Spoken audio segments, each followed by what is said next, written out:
ends wasteful Washington spending, and puts America back on the right economic path. That we're going to limit the growth in the future. We're going to save by pulling back this unspent COVID money. We're going to grow this economy by making us energy independent again and getting more people, encouraging them back to work. The sad part here is now the Democrats need to do their job. The president can no longer ignore by not negotiating. Senator Schumer, if he thinks he's got a plan, put it on the floor. See if you can pass it, and then we can go to conference. But now, the president can no longer put this economy in jeopardy. We lifted the debt limit. We've sent it to the Senate. We've done our job, the only body in here that's done theirs. The Senate, I got to give them credit. They did name March Maple Syrup Month, and they have thanked UConn and congratulated them for their basketball win. But they've done nothing when it comes to the economy or the debt limit.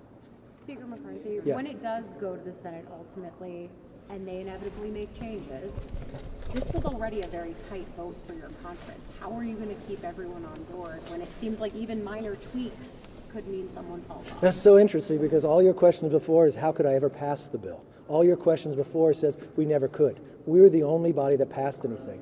Why do you assume the Senate can pass anything? Because I haven't seen them do anything. So right now, this is the only place that has lifted the debt limit. So the Democrats are putting the country in jeopardy. The president, by ignoring to even negotiate. The majority of Americans overwhelmingly want us to sit down and negotiate, to make sure we end our dependency on China, to stop the inflations the Democrats created by spending $6 trillion. No one in America believes there's not one place that you can't find a place that you could have savings in what Washington spends.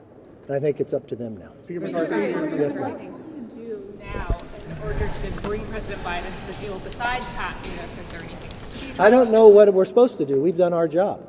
I've sat down with the president on February 1st. He ignored the rest of the time. He treats it just like the border. He wants to ignore it and thinks it goes away. That doesn't work in America. He's putting the American economy in jeopardy by his lack of action.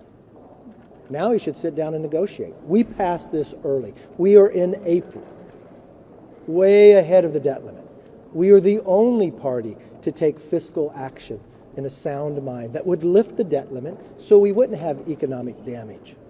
We've also put us back on a path to end the Washington wasteful spending and to grow our economy and make us stronger. Speaker McCarthy. Hi, thank you. Jackson Richard with the Epic Times.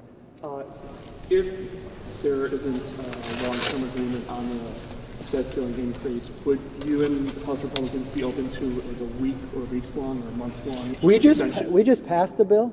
It's not our job to modify it. The Senate could pass our bill or send us something that they have and we'll go to conference. Otherwise, we've done our job. We're the only ones to lift the debt limit to make sure this economy is not in jeopardy.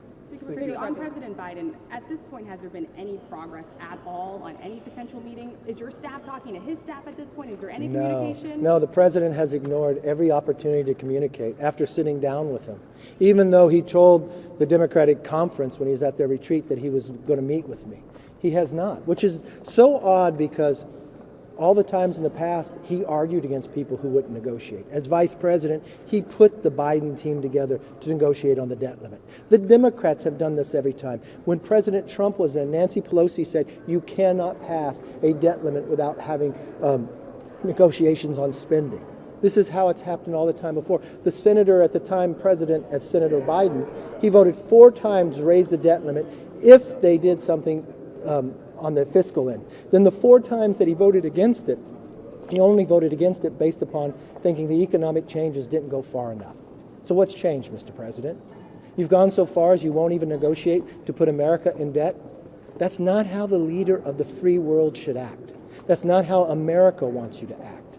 You said at the very beginning we had to show you a plan, even though the Democrats have shown no plan. Not only did we show you a plan, we're the only ones to pass a plan. So I think it's up to you now. Whether the economy goes in any trouble, it's you, because the Republicans raised the debt limit. You have not. Neither has Schumer. Speaker, Yes.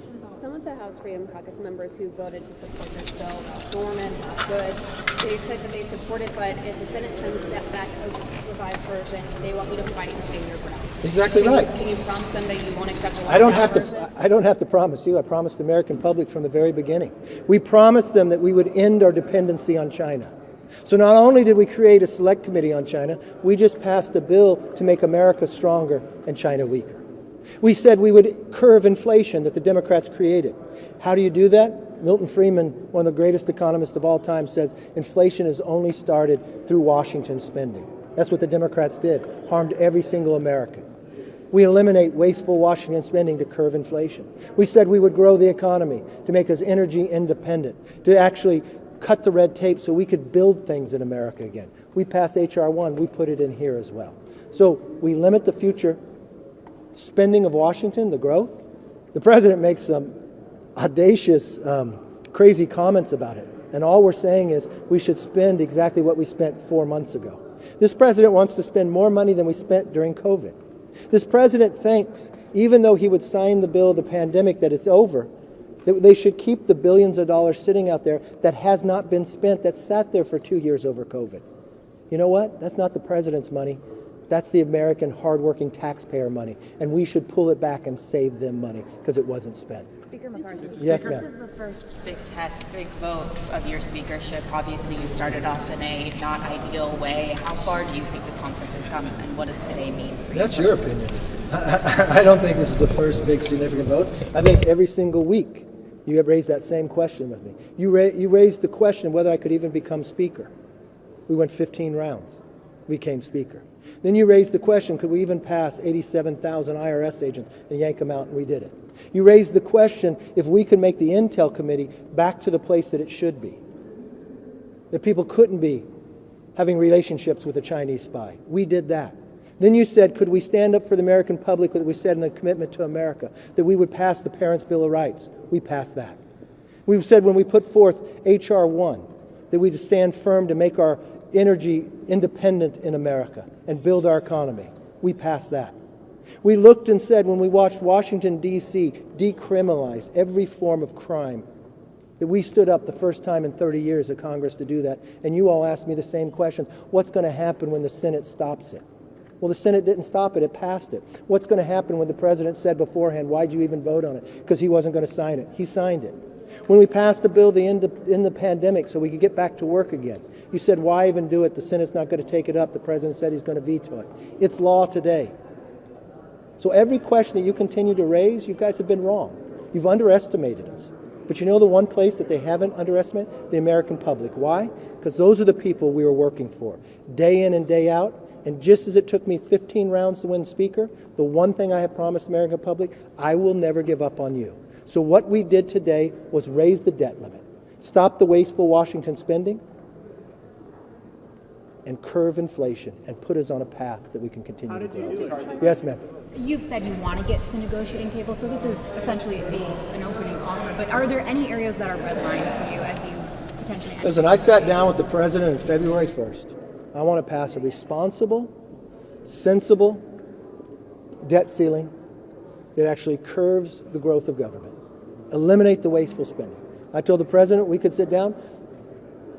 No parameters. The only thing I would tell him is no clean debt ceiling is going to pass the House. We can't do that to our children and grandchildren. We're at $31 trillion of debt. The CBO has said that we will pay $10.5 trillion just in interest in the next 10 years. Even though if you look at from 1940 till today, in those 83 years, we've only spent $9 trillion. We spend 17% of our taxpayers' revenue that's coming in just on paying interest. That's a waste. We can do better. The president said, well, I'm not going to talk to him until he offers a plan. Not only did we offer a plan, we passed it. So for more than 80 days, he has ignored the problem. Before more than 80 days, he's ignored the American public. He either has to negotiate now, or we're the only ones that have raised the debt limit and take our bill. Mr. Speaker, so I'm curious as to your thoughts for a long-term solution to this issue. It seems year after year you all have to continuously raise the debt ceiling. I just spoke with Congressman Tom Cole, who suggested reforms to Medicaid and Medicare. What would you be open to a long-term solution? I tell you, we just passed a bill that raises the debt limit, stops Washington spending, and that's the best start to start out with. And I watched the president. He's actually hurting Medicare and Social Security. For the first time in a 10-year window in any president's life, this president's going to cut Social Security and Medicare. His extreme liberal positions, this fantasy that you can just print more money and it won't cause damage. That you watched that the CBO, for the first time in a 10-year window, that 3 trust funds will go insolvent. The highway, the highway and transportation, Medicare and Social Security. So automatically cuts come to us. This is what this president is doing by ignoring this problem. He is hurting America time and again. Mr. Speaker. Yes. Your members have some constituents who aren't affiliated with either party, who think either side negotiating over the debt ceiling is bonkers because it's so dangerous. Can you point that out to me where? Why not negotiate over appropriations or spending that's not connected to the debt ceiling? First, let me take the premise of your question. You say that America doesn't want us to negotiate over the debt ceiling. There's not one poll that shows the majority of Americans has the opinion that you just quoted. So in my belief, you're totally wrong. It doesn't matter who quotes it. And if you sit down and you look, even Democrats on the other side of the aisle last week said the president needs to sit down and negotiate. So again, your question and premise is wrong. More than 70% of Americans thinks we should sit down and negotiate. Every single time, you've got a president sitting in office today that believed you needed to negotiate when you did a debt ceiling. You had a former speaker, Nancy Pelosi, said she would not pass a clean debt ceiling without negotiating. Their part was to spend more money that took us into inflation. So I don't know what the premise of your question, if you ever asked it when the Democrats were on the other side. So the real question you should ask is, why do you change it now? Why would you go against the American public that wants you to negotiate, to curb inflation, to make us less dependent on China? That's your real question, is what it should be. Mr. Speaker. Yes. Several of your members have said that this bill is the furthest they're willing to compromise in terms of cuts. Are you confident that you can get the votes to pass a compromise debt ceiling increase with the White House? Not if the president continues to not negotiate, but what I know I'm confident in, one party has taken care of the debt ceiling. We have lifted the debt ceiling. So nobody could worry about whether the debt ceiling is going to get lifted. We did it. The Democrats have not. The president wants to make sure the debt ceiling is going to be lifted. Sign this bill. I know other bills that we passed you say you're going to veto. At the end of the day, you probably end up signing this one as well. Thank you all. Hope you have a great day.